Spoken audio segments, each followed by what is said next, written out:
Good evening and welcome to the Indiana University Cinema's virtual screening room. I'm Brittany Friesner, the cinema's interim director.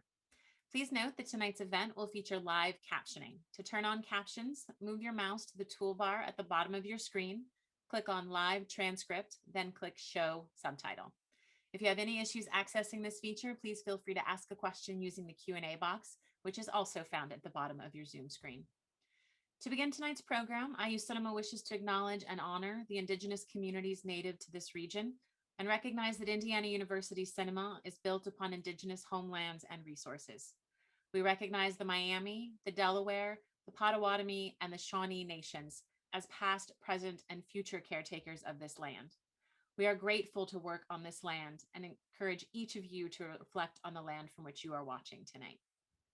Thank you for joining us this evening for our virtual screening of the 2019 documentary, Queen of Hearts, Audrey Flack, directed by Deborah Shaffer.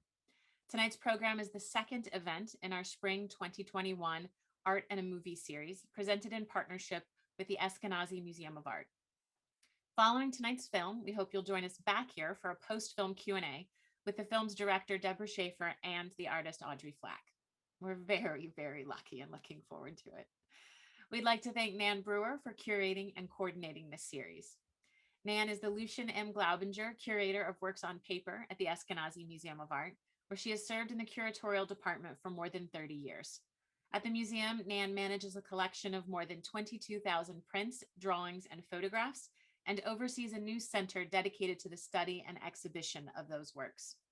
During her tenure, she has organized or managed more than 100 exhibitions, as well as coordinated our ongoing Art and a Movie series, which began in 2011, the year IU Cinema opened.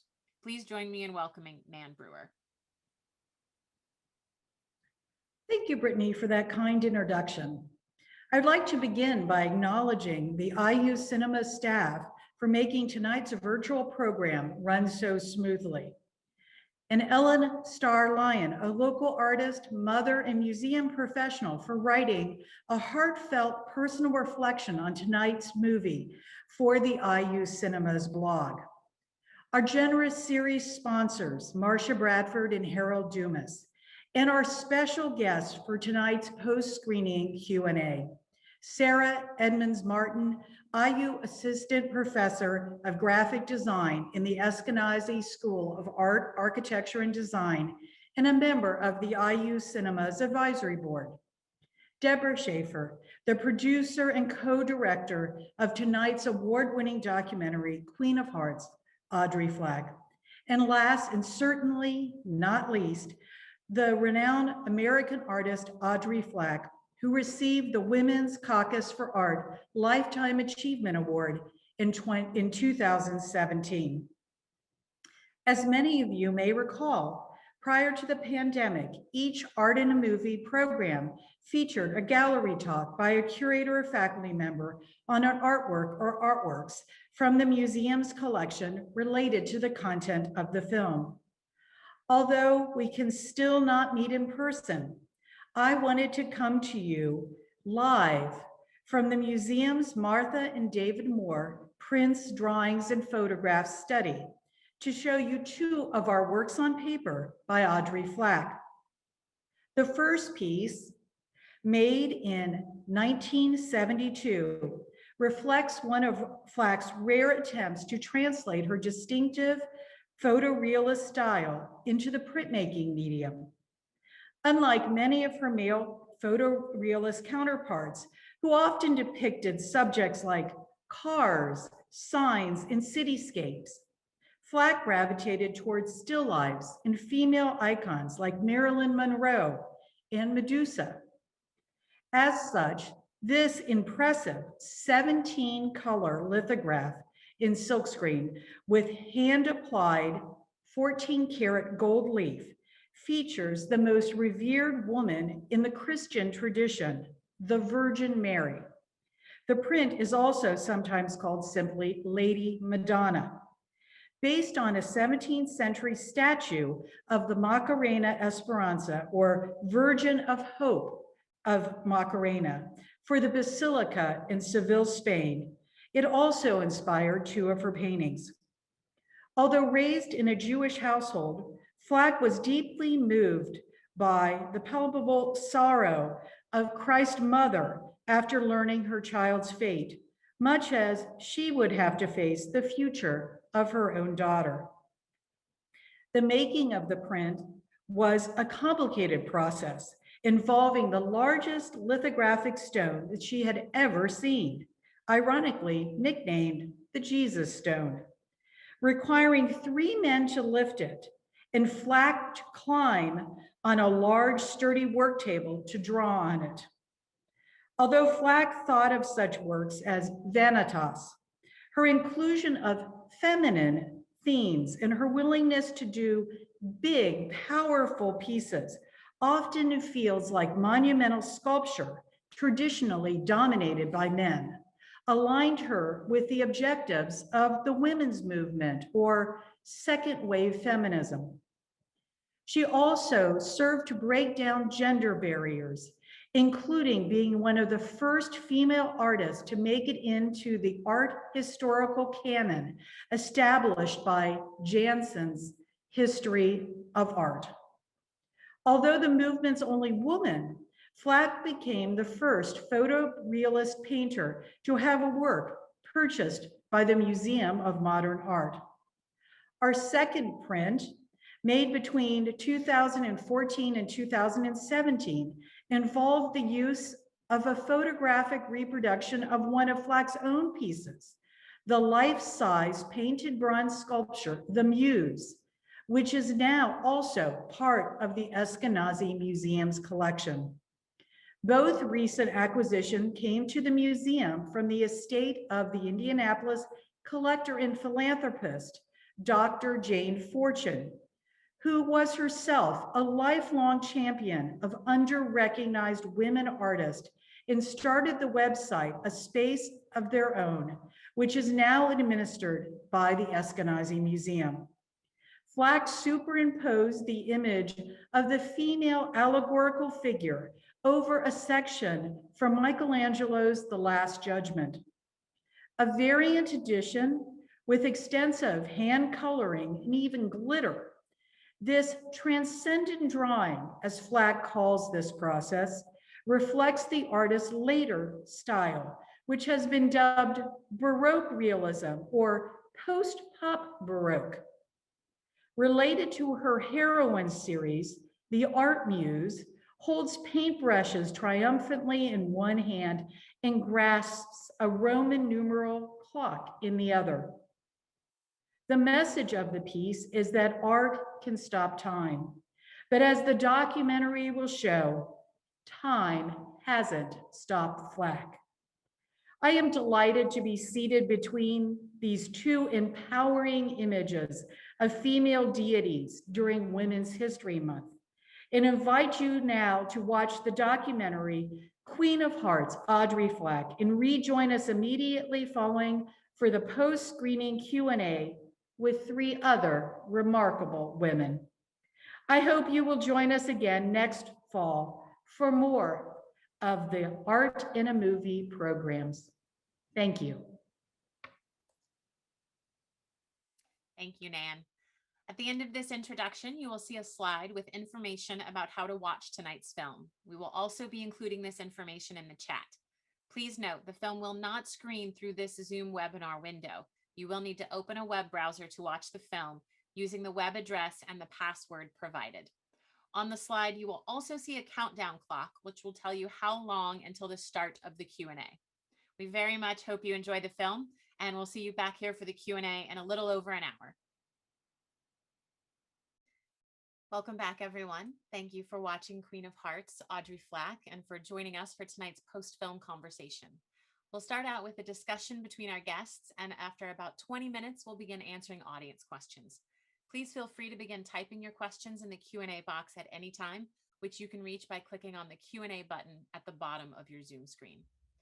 Moderating tonight's Q&A is Sarah Edmands Martin, Indiana University Assistant Professor and Area Coordinator of Graphic Design. Her work utilizes dark storytelling and experiments with eclectic media, allowing diverse processes in printmaking, animation, and early photographic methods to inform her design practice. She is a 2020 Design Incubation Fellow and her design work has been recognized and published by Graphis, the Paris Design Awards, London International Creative, and the Creative Communication Awards. In addition to teaching graphic design at IU, Sarah has presented at the Swiss Design Network in Switzerland, the Design Research Society in Australia, the World Design Summit in both Montreal and Paris, Design Cultures in Rome, and at Massey University in New Zealand. Sarah has 2 chapters in Ethics in Design and Communication, Critical Perspectives, and a recent piece in AIGA's Eye on Design.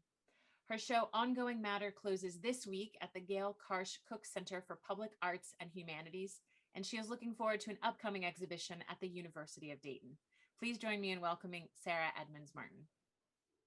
Thank you, Brittany. I'm honored to introduce our 2 guests tonight. Deborah Shaffer is an Academy Award and Emmy Award-winning director, editor, and producer. Her work is a roadmap of social activism, from anti-war documentaries in the 70s, women's issues and the political struggles of Latin America in the 80s. Her oeuvre confronts issues ranging from war, sexism, reproductive rights, class, to the very definitions of art. Shaffer is a Guggenheim Fellow and has received the Irene Diamond Lifetime Achievement Award for her documentary filmmaking and contribution to the field of global human rights issues. Audrey Flack is also a revolutionary, pioneering the genre of photorealism. Her vision of art is more a means of self-transcendence than a reflection on the mundane. Her work steps beyond convention, clarifying a reality not just for herself, but for everyone else along with her.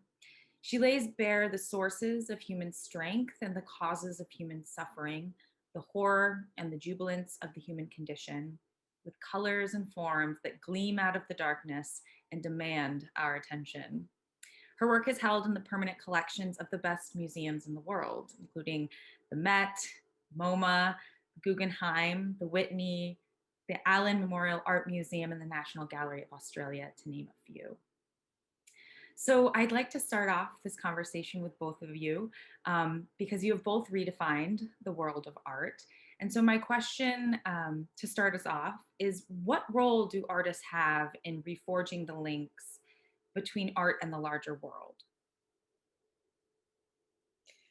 You didn't start with a small question. Do you want to take a stab, Audrey? You want me to say something? Oh, Audrey's muted still. Mute. Wait a minute. Okay, you go, Deborah. How about you start?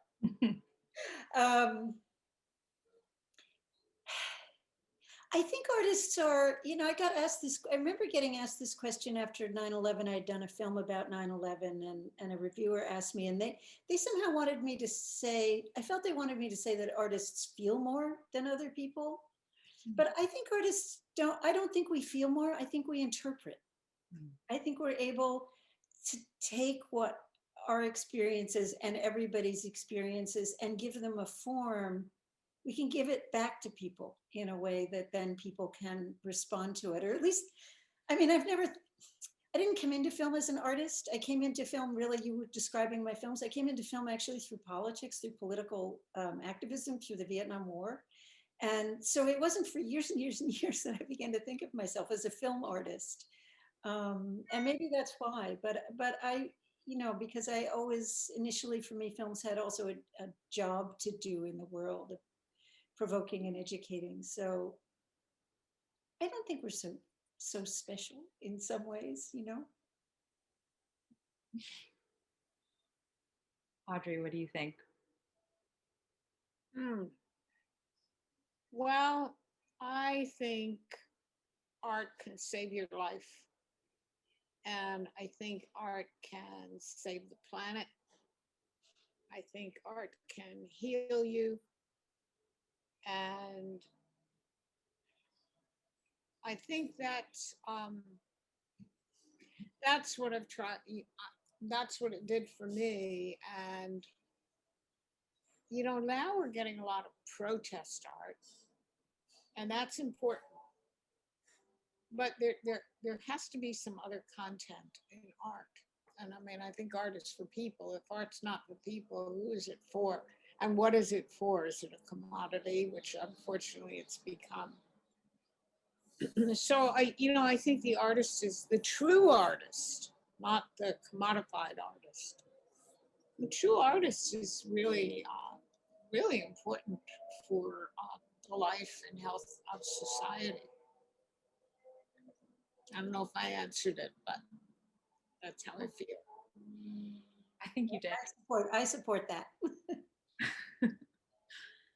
One of my favorite parts of the film is Deborah, you're capturing Audrey talking to a young girl in front of the Wheel of Fortune Veritas. Little girl.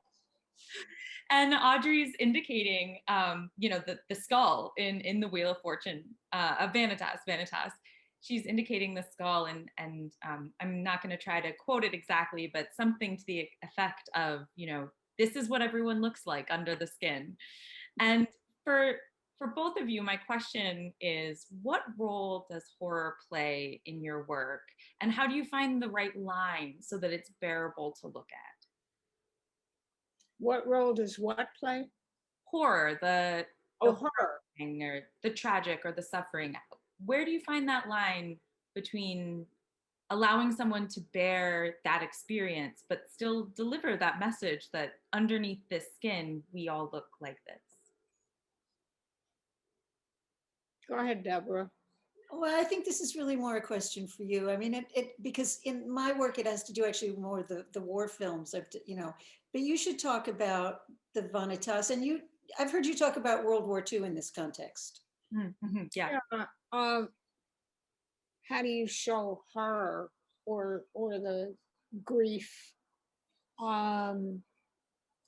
There's one painting which I think is one of the greatest paintings that's ever been done, and that's Eisenheim Altarpiece,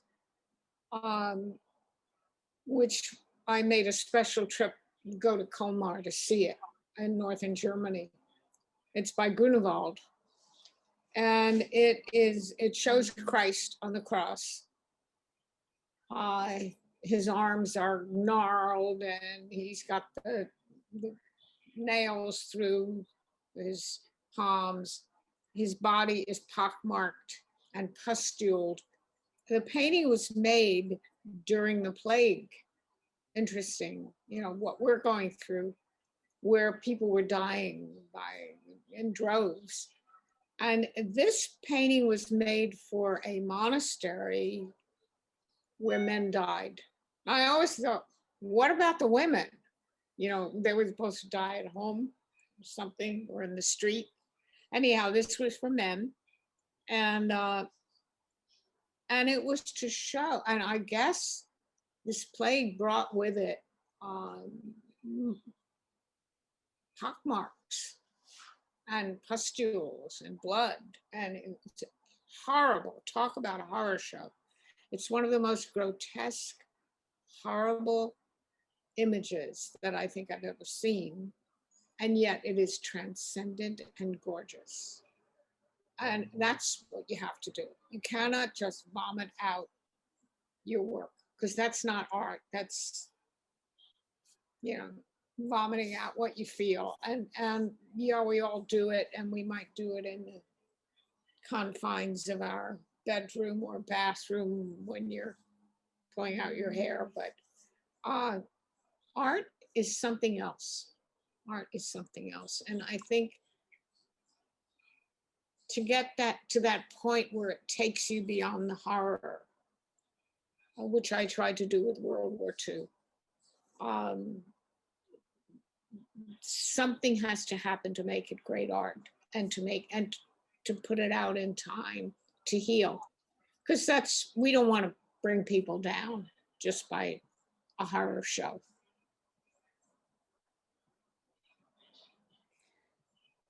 From Jericho to comics, you seem to gravitate towards spaces where the rules are being broken, and sometimes a lot of the times you're the one breaking them.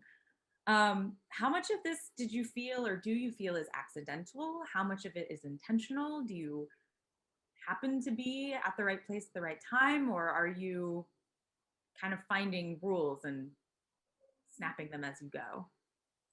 You know, I really, I don't think it's intentional at all with me.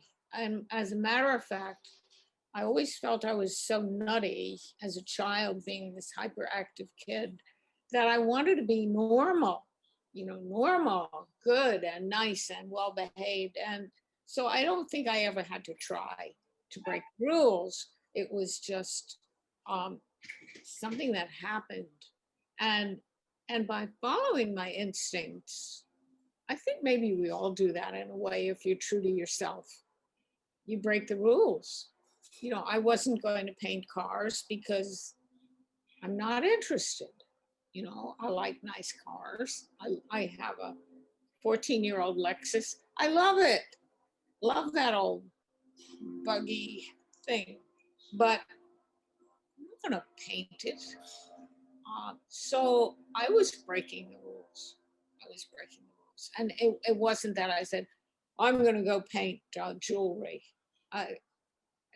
Because they don't paint jewelry, so never happened like that. I painted it because I was interested in the reflections on a metal, a silver dish, or a glass bubble, a bottle of perfume. You know, it was no, it wasn't just to break the rules. Just, I mean, I think to some extent for both of us, also just being women in these, you know, very male dominated fields. You know, I was just talking about this. Well, I want to acknowledge this is, I assume part of why you scheduled the film for this week is it was International Women's Day on Monday. And I always sort of mark that day. It's not a big holiday in the US generally, but I'm aware of it. And so this is the International Week of Women. And I was talking with a friend about it, you know, since I also joined the second wave feminist movement in the 70s, the same movement that Audrey's talking about in the film. So much has changed for women and so much hasn't changed. This might be my next film. I mean, there's a lot that really, really hasn't changed. But when I was growing up, I didn't know women who were doctors. My mother happened to be a mathematician, so I had a role model of a woman who did things. But it was really rare. It was really, really, really rare, right, Audrey? I mean, when you were a child, I mean, we were rebels just by virtue of trying to do something, to have professions. I mean, that probably seems, that has changed. That must seem quite different now. That is a shocking, you know, idea. But really, when I was a little girl, you could aspire to be a ballerina, a nurse, or a teacher. That was like it. Mm-hmm. Yeah, you never saw a woman lawyer or a woman doctor ever. Rarely, once in a blue. You know, what I've been writing about, because I've been writing this, well, I call it an illustrated monograph by myself. But in the abstract expressionist days, you know, we admire, and I knew them all and admired them then. Elaine de Kooning, Lee Krasner, Grace Hardigan, Joan Mitchell. So these were abstract expressionist women painters who stood up for themselves. But you know what they did? They paid a terrible price because they were acting like men. They felt they had to drink like the men. They had to smoke like the men. They had to have sex with abandon. Not that it isn't funny and you can't do it, but so in order for them to even be seen, they couldn't act like women. And when I look back at the work now, because, you know, life is a matter of reevaluating. You're always learning. Their brushstrokes were dependent on being heavy, and brutal and angry. And it's very interesting if we start taking another look at what can women do, and what were we told women's work has to look like? You know, I don't know, Deborah, what a woman's film has to look like, but there was probably some standard or some idea. But we know that women's art, you couldn't make history paintings, you couldn't draw from the nude, you could sew needlepoint, you could make a little tiny little landscape, it had to be small and dainty. I mean, what? You know, what? And, you know, to a certain extent, we all bought into part of this insanity, part of this domination. Go ahead, Deborah. Well, I was going to say, one of the aspects of it that I think is still really difficult, even though there are more opportunities for women now. I mean, one of the things, besides there's the art piece of it, and then there's the family. There's having children and being a mother. Wonderful blog. But it's, you know, something I struggled with as a filmmaker. It definitely impacted my career as a filmmaker, because, you know, you have to be able to get up. And I mean, actually, one time I had an assignment that took me to China when my daughter was very young. I was gone for 3 weeks, I think. And I came back and I said, I can't do that again.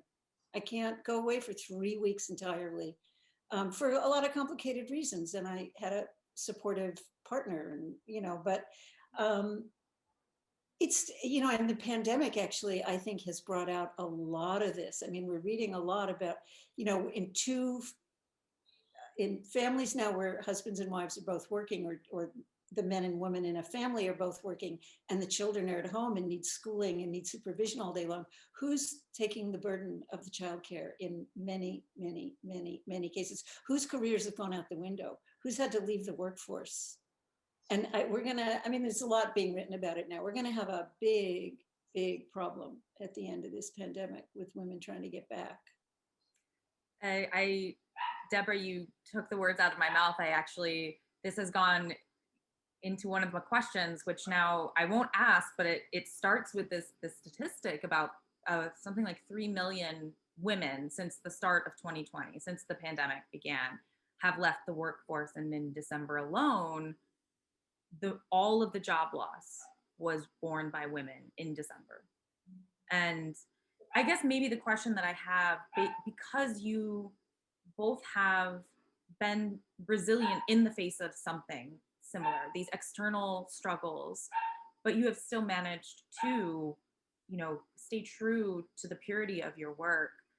What advice, if there is any, can you give to women artists or women facing, you know, something so insurmountable, or seeming so insurmountable? Well, I mean, I think you have to want to do it so badly that you can't not do it. You have to, the work has to be, you know, the work kind of just drives you all by itself. I know Audrey would say this. Audrey had a show while we were working, that large painting she was working on for the show, the Fiat Lux. Audrey was staying up all night, night after night after night before the show to you remember that, Audrey? To get more work done for the show. And I mean, she was so impelled, you know, there's some, and all of this is so hard, actually. I mean, I don't want to be all doom and gloom about it, but you have to really want to do it, or you can't, because it is too hard. And then there are, of course, great rewards. There's the great satisfaction of completing work, communicating with people, getting it out, and doing things like this, you know, talking to people about it, sharing it with people. It's so it's, you know, there's no simple solutions. It helps to have really supportive people in your life. There's no substitute for having, you know, supportive partners who can help you out financially, especially, who can help you with, you know, I think things are, the young couples I know, like the producer on this film, one of the younger producers on the film, you know, that it's really changed in the young families I know, in terms of how much the men are involved with the kids, and And then, you know, not just taking them out on the weekends or something, but really, really, really involved day to day with the kids. But it takes a lot of people to be able to make it work. And I think women still bear the brunt of figuring it out. I see Brittany. So do we I have? was going to say, Audrey, did you want to speak to that a little more before we go to audience questions? Yeah, well, I think women are great. They really are. And they've come together. You know, all the malarkey we've heard about women are catty and they don't support each other. I think that's all out the window. You know, all of these myths, and they go back. You know, I have a sculpture of Medea, the most reviled, hated woman, a woman who murdered her own children. You want to know the truth? I uncovered this story. Medea never killed her children. That was the Corinthians paid Euripides to write the story to get them off the hook. But, you know, women have been put in this place. Anyhow, we're a great group. And I think men have suffered because, you know, they're not supposed to cry. They're not supposed to do various things. They pay a very heavy price. Things are changing. Things are changing. What I love and I feel so good about is just seeing you all and hearing you talk. I mean, I'm not used to it. I'm not used to it. And I was there when it first began, at the first consciousness raising groups, when I said I'm having a one-man show. And they jumped on me and they said, what man would ever say he's having a one-woman show? So I never said that again. But we are changing. We are changing, but we only have scratched the surface. When I look back now, and if things start getting written about the prejudice towards my work, and I had to be that good to get through. I had to be, because they were really trying to keep me out. They kept me out of Documenta I was in, and then they kicked it out because they wanted cars and motorcycles and deadpan faces and unemotional things. And women are going to change that.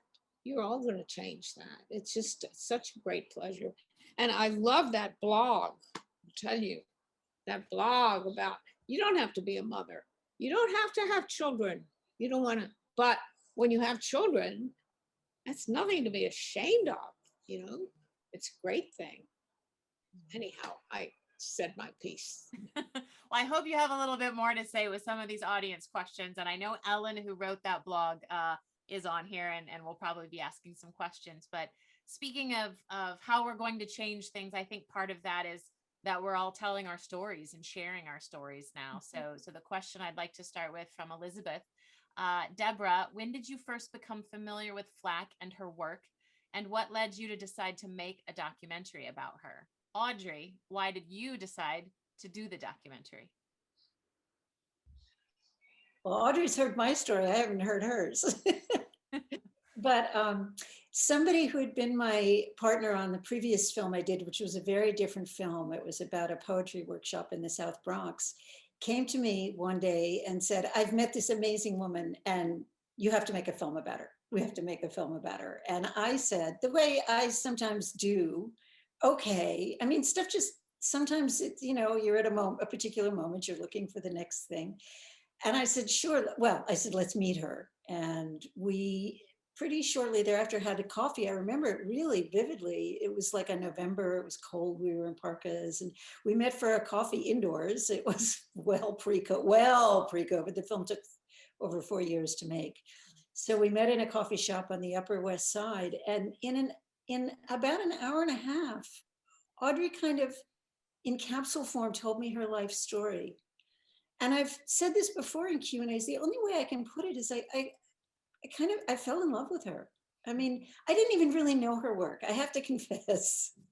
I didn't know much about her work. I only had I'm not an art historian. It's not my specialty.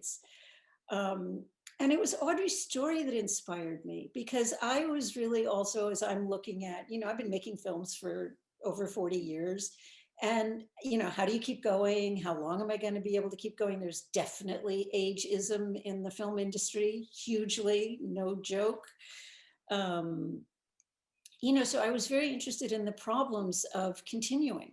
And so for me, Audrey is somebody to aspire to. I mean, I just loved her energy and her story, and she was obviously a great storyteller. She is obviously a great. You could listen to her, all day, and you see her teaching. I mean, those are some of my favorite scenes in the film, where she's teaching the life drawing class. We had so much material like that we couldn't use in the film. That scene in the Jackson Pollock studio when she talks about the picture plane, and I mean, I knew when we were filming it, I said, oh my God, this is brilliant. We're going to use this. So anyway, fortunately, I had a partner who started out as my editor, but became the co-director, Rachel, and I'm sorry she's not with us tonight, but turns out she had an art history background, which I didn't know when I invited her to work with me on the project. And she had really loved Audrey's work when she was a teenager. So we were a really good combo, because she brought a lot of the art history knowledge and made sure that we included like all the art history context and what else was going on. So, the three of us became, I think, a really good, but anyway, that was the origin of the project. And that day I decided, I didn't think it was going to take quite as long. I didn't think it was going to be quite as hard. It's always harder than you think, and it always takes longer. Well, hopefully you think it turned out even better than you thought it would as well. Audrey, do you want to let us all know, since Deborah doesn't know, why did you decide to do the documentary? Well, I don't like people watching me when I work. I'm pretty gregarious, and I like people, but I need to be alone in my studio. I thought I'd give it a try. I got to tell you this. I don't think any male filmmaker could have made that film.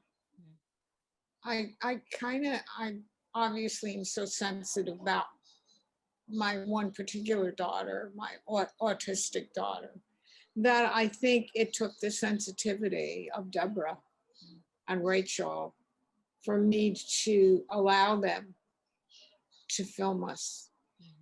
So, I never liked women, and I wanted to be a boy, because I thought women, I saw my mother and the women in the neighborhood, and all they did was cook and do boring things, and the girls giggled, and boy, do I feel differently now. Anyhow, Deborah, it had to be you. Had to be you.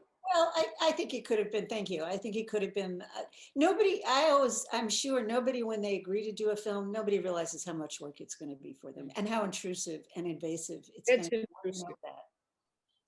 be. And we had to force Audrey sometimes. We had to sort of, there were times when, just even letting us film in the studio, for instance.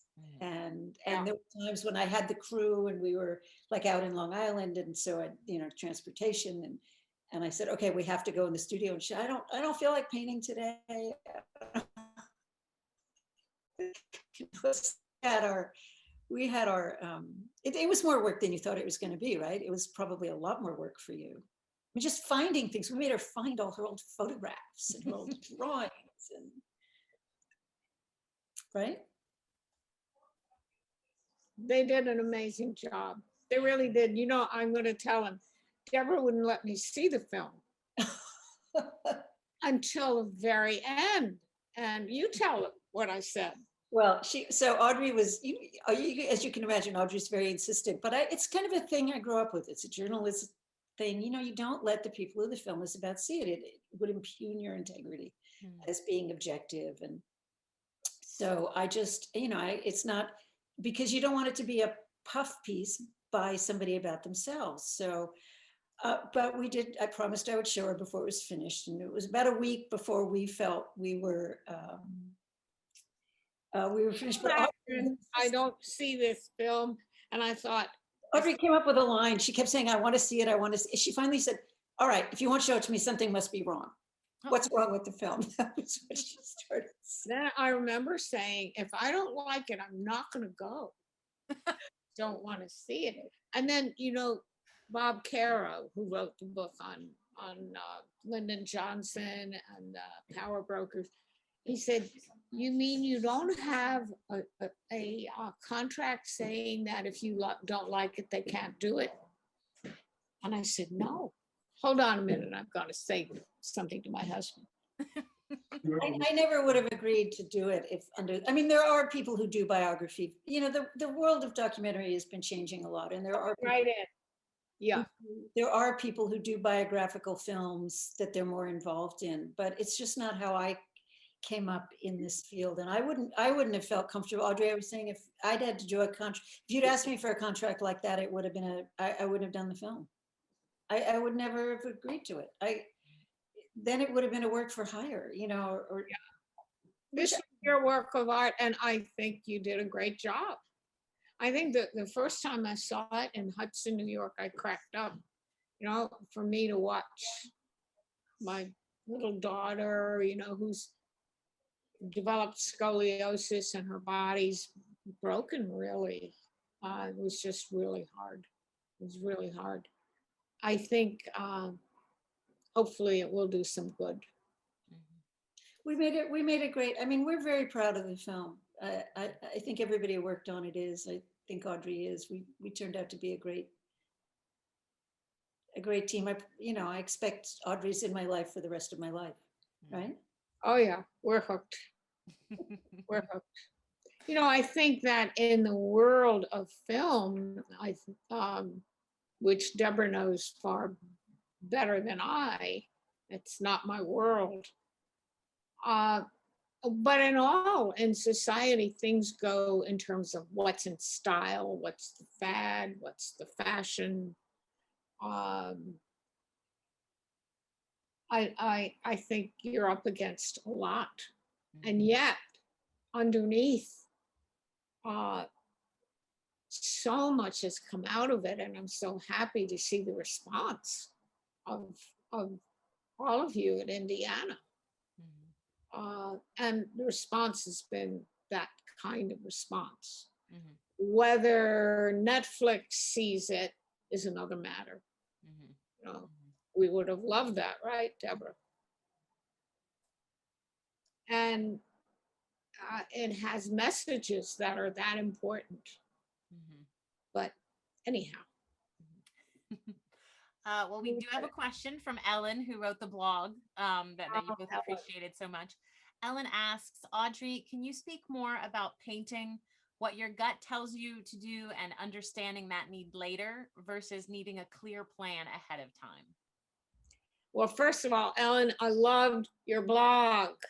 It meant a lot to me, really. I thought, oh my God, women. You know, there's a couple of curators at the Yale Art Museum, and they actually said, well, they've got to get off the phone because they've got to pick up their children or something. I thought, oh God, first of all, to have a woman curator and then to have a woman curator say something like that.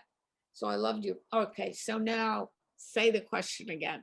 Can you speak more about your painting, what your gut tells you to and understanding that need later versus needing a clear plan ahead of time? I think for me, well, it depends on what you're painting. You know, a still life is one thing.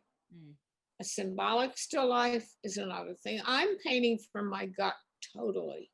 And what else can we do in these pandemic days? And it's leading me. My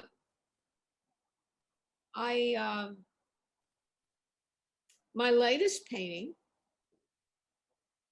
is on the easel, and I love an artist named Carlo Crivelli. He's a 15th century Venetian. I hope you look at his work. He's up at the Met, the second floor, in the room on the right. And I've loved him since I'm 14 years old. I love this artist. So I thought, you know what? I'm going to copy a Crivelli. That's like saying, oh, I'm going to make a Rubens. You know, it's kind of crazy.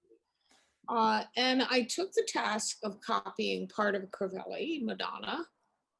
And then you talk about gut. I wanted to put in a 15th century skeleton next to it. And then there were Madonnas in the middle, the skeletons on the left. What am I going to have in the right?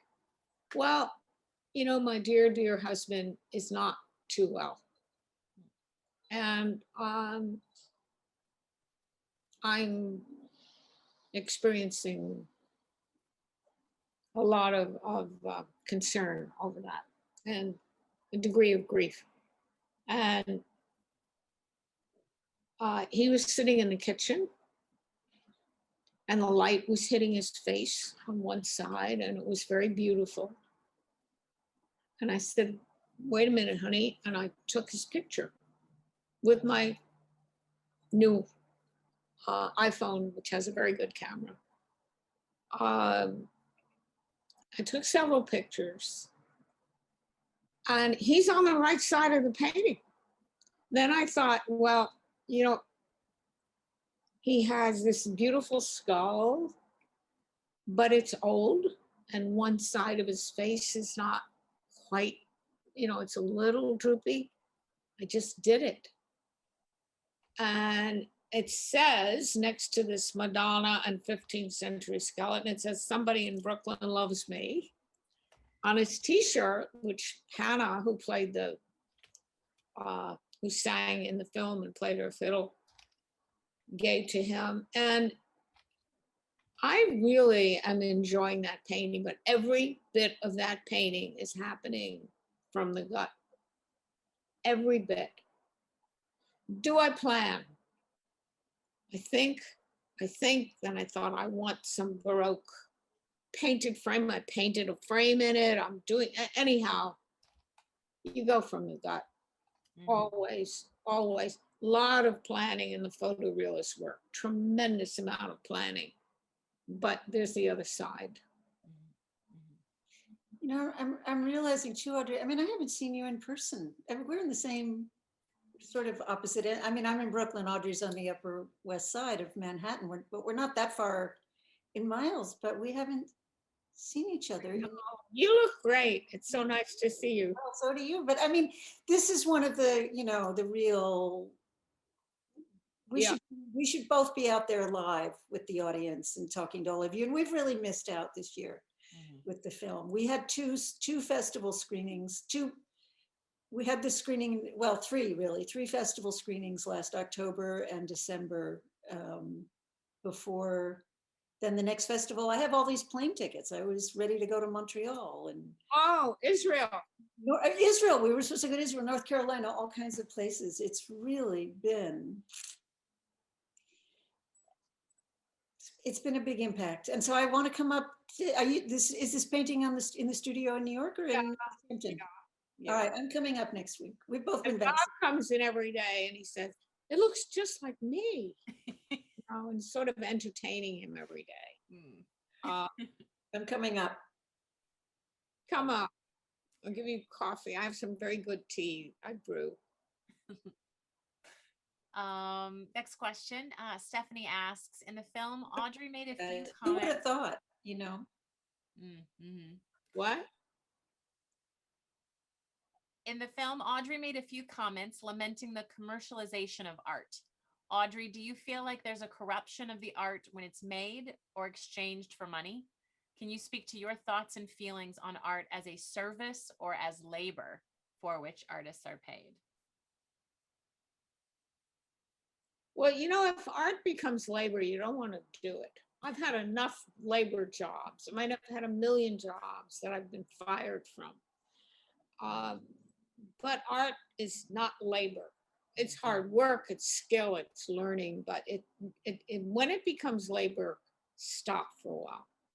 The commercial, listen, the world is crazy. It is insane right now. You know what leads the pack? The art world. You take a look at what's happening in the art world, it is well in advance of the political world, the economic world, everything. And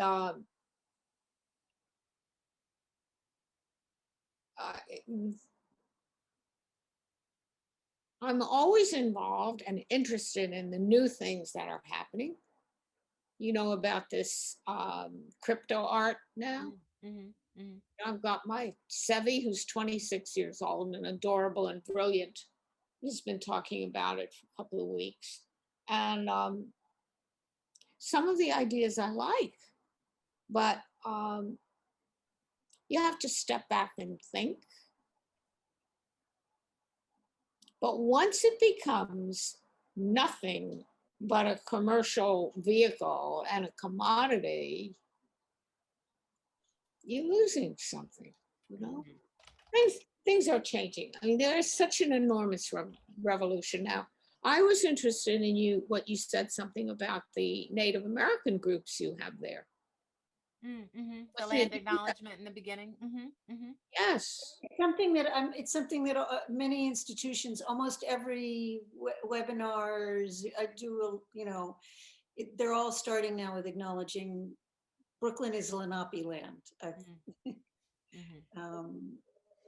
Yeah, we have a Shinnecox in East Hampton. I mean, that is one of the groups that my heart, almost every piece of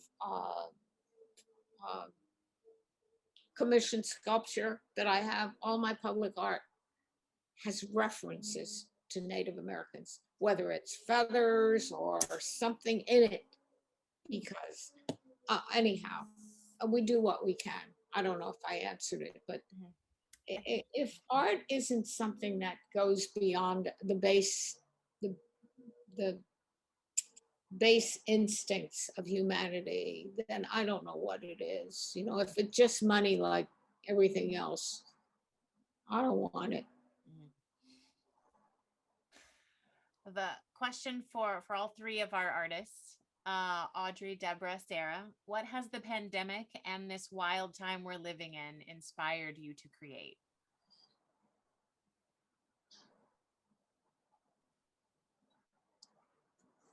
Go ahead, Sarah.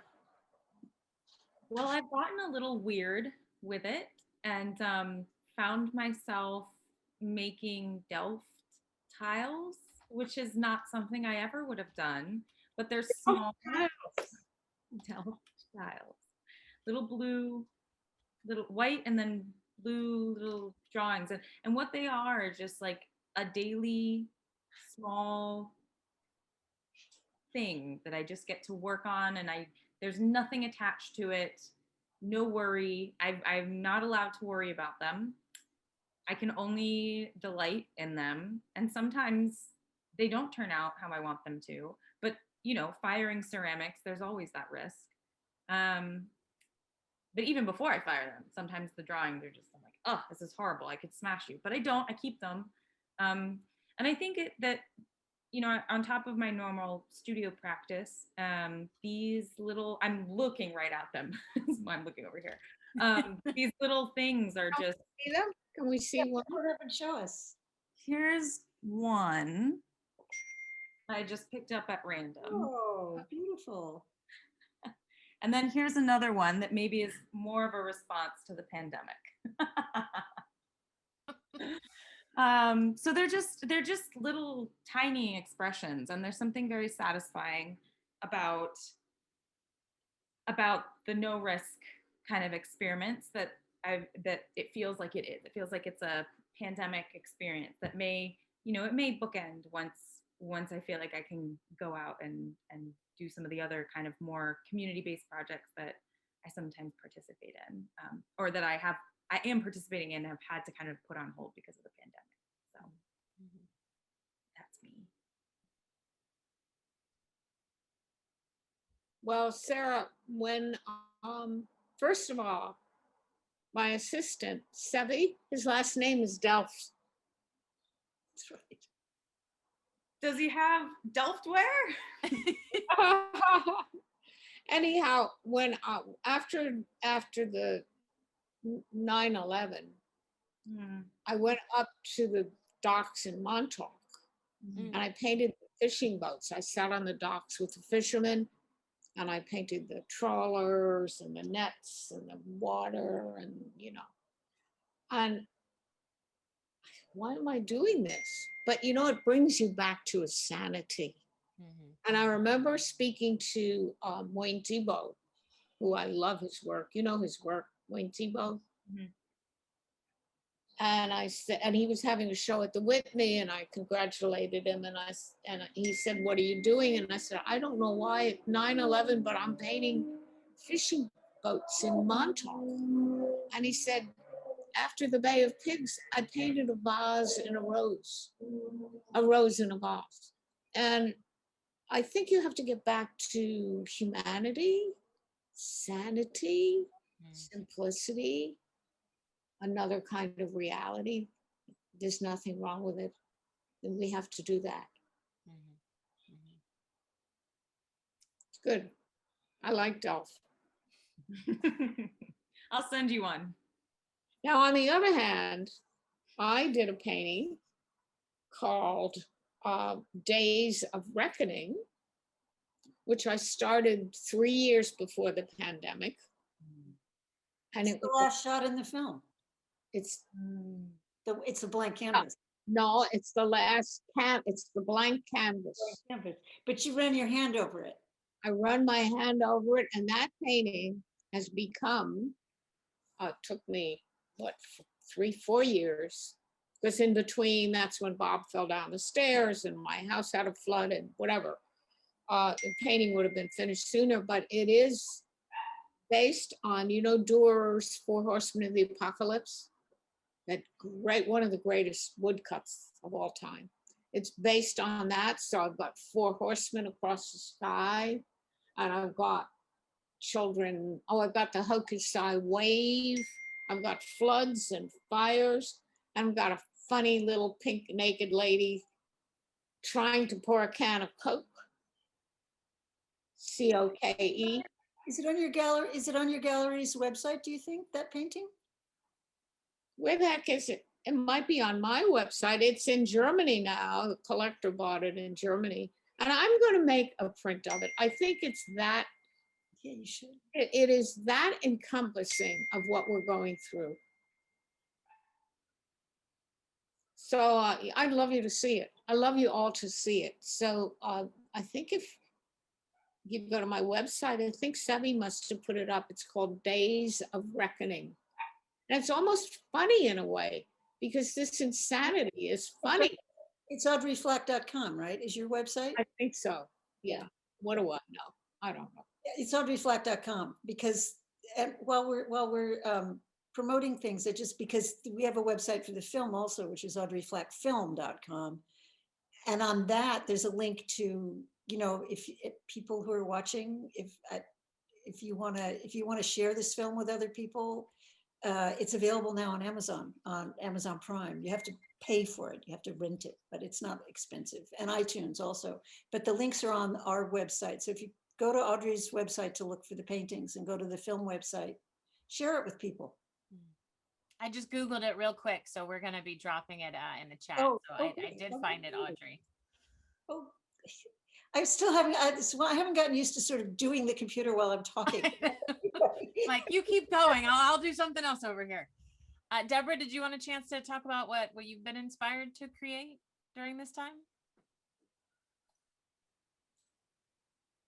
It's really different for film, because it takes so much to start a project. And even in the best of times, I don't do them that frequently. There's like sometimes 5 to 10 years, unfortunately, between films. I'd say the good news is just in the last month or two, I've felt inspired, and I'm actually I've started researching a couple of things.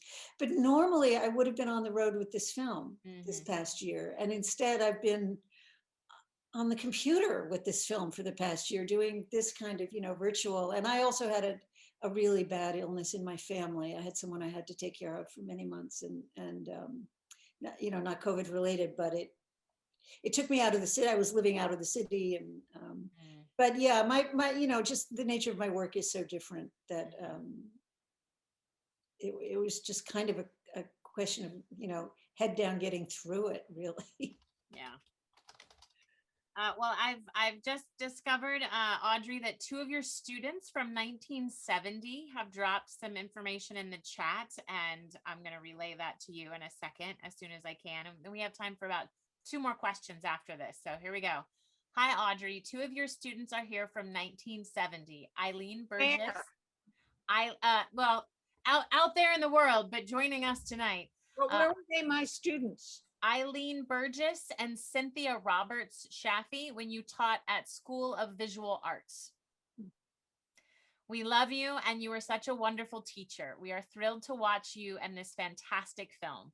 We just want you to know that you are fantastic and have been such an inspiration for us, even 51 years later.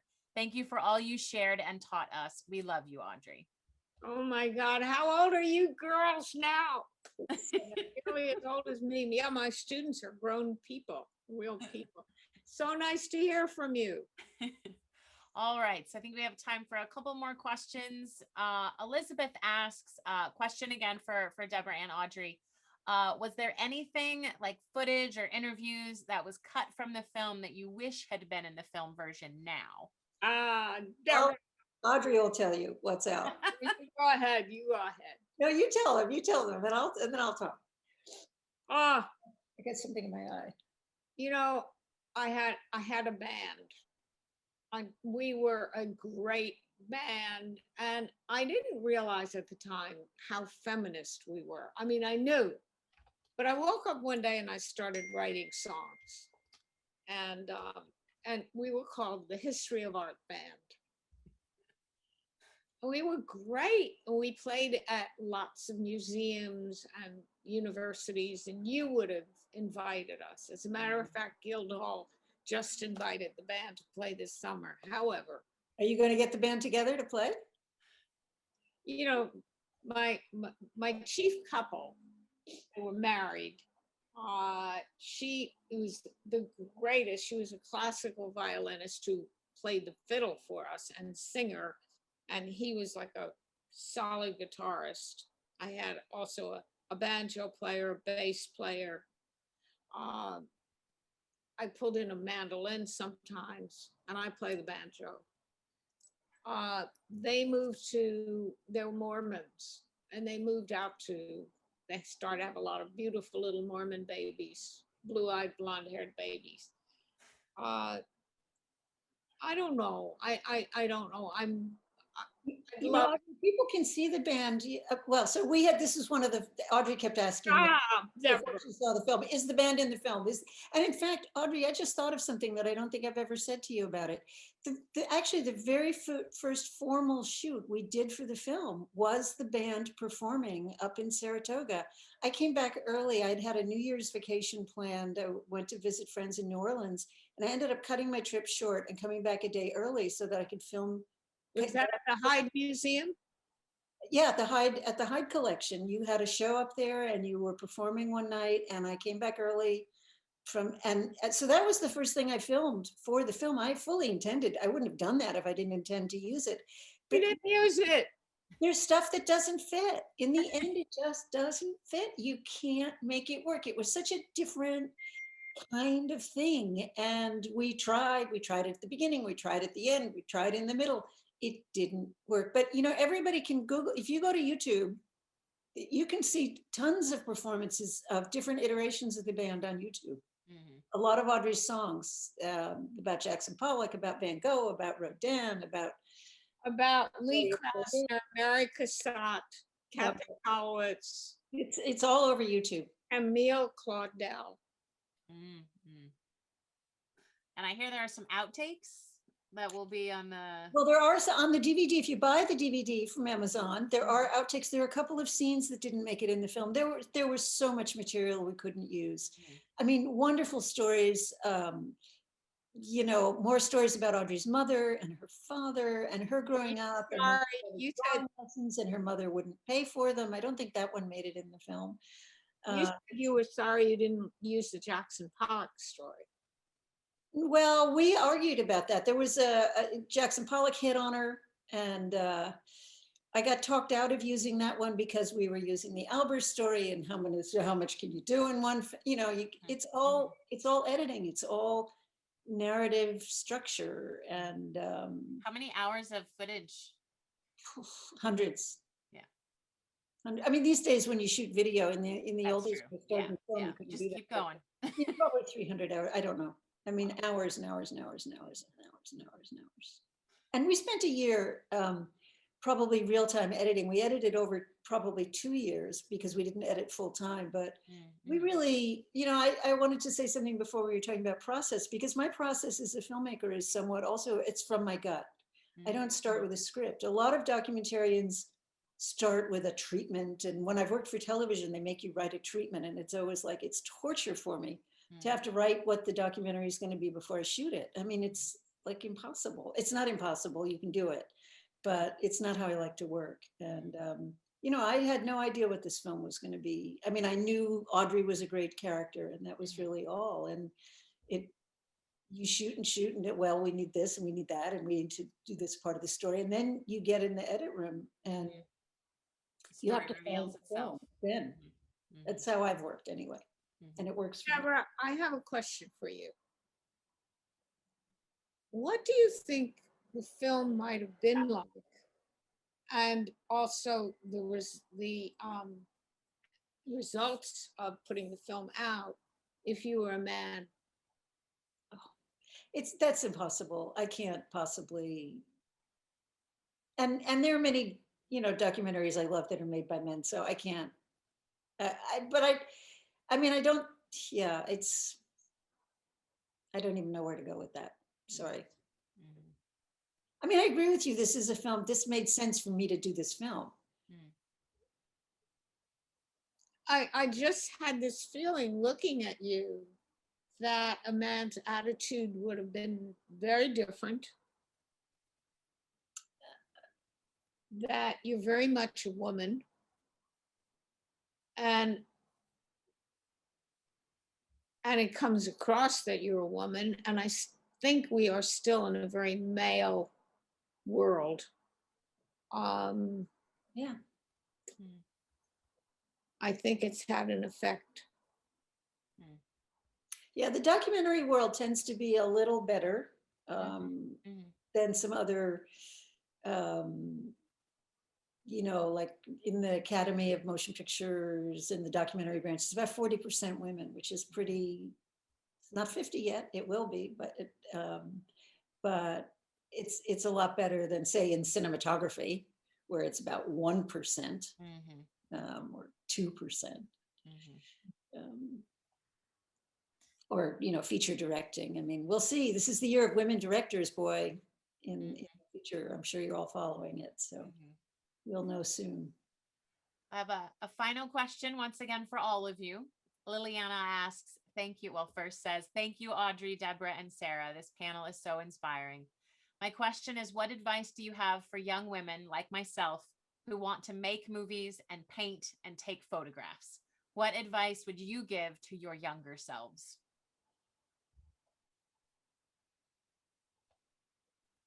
Somebody else start.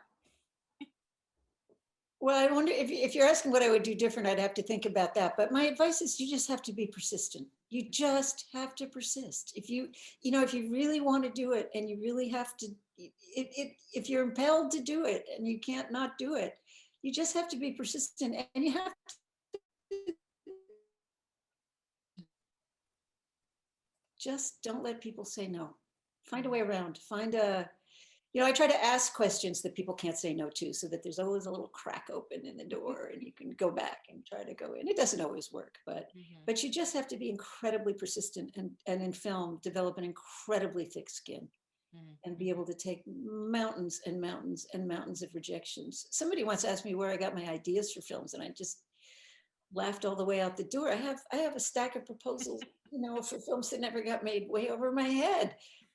You know, I couldn't get the funding. I don't have any trouble getting ideas, but I get turned down for a lot of things. You have to be very, very, very thick-skinned and persistent. Sarah, do you want to go next? Yeah, I can add the old adage, asking for forgiveness and not permission. Maybe even not asking for forgiveness, but you know, do it. And to add to Deborah's answer, you know, I came from a family that, you know, bless them, they don't understand the arts, and they wouldn't. I got into the art schools I wanted to go to, and they wouldn't. They were like, we're not going to pay for that because that's not a real. What are you going to do with that? Was kind of the answer, and so they, you know, they sent me to the state school, which is still a very good school, and I did my whole art degree in secret on the side, an extra 60 credits, like thesis, BFA, like I had a key to a studio, I had, you know, mentors, I had the whole thing, and then I had this other degree that I would show them as and because you just don't ever let someone tell you no, and you can find a way. And I love Deborah's, you know, ask the right questions, that maybe we'll get a better response, and keep asking them. And what is meant to happen will happen. If you follow that path, it'll happen. Audrey? Yeah, I just agree with everything. I do believe what is meant to happen will happen. I just think you've got to go to the highest aspect of yourself. And, you know, not everybody is going to make it, whatever that means. And you just do what you have to do and enjoy it. You know, just reap the pleasure of your Delft tiles. And, you know, my crazy painting that I'm making, just really enjoying it. And I think there's part of the process that Deborah enjoys. And that's what it's all about. You know, we're in a society now where everybody wants to make it. Everybody wants to make millions of dollars. Everybody, you know, and somewhere I think, what about if art didn't sell for money? What about if artists didn't sign their name? What about if you just made something beautiful and you traded it for 3 potatoes, or, you know, what about, and I hope we get to a point where you make, well, like the Native Americans, you know, you make your own clothes, and you weave, and you paint it, and you do Indian beads, and you, whatever you do. Because, you know, I don't know, I'm just talking through my hat. You know, I also love Grunewald and Michelangelo and Cellini and, you know, Mary Cassatt. So, but all of us, everybody can do their thing.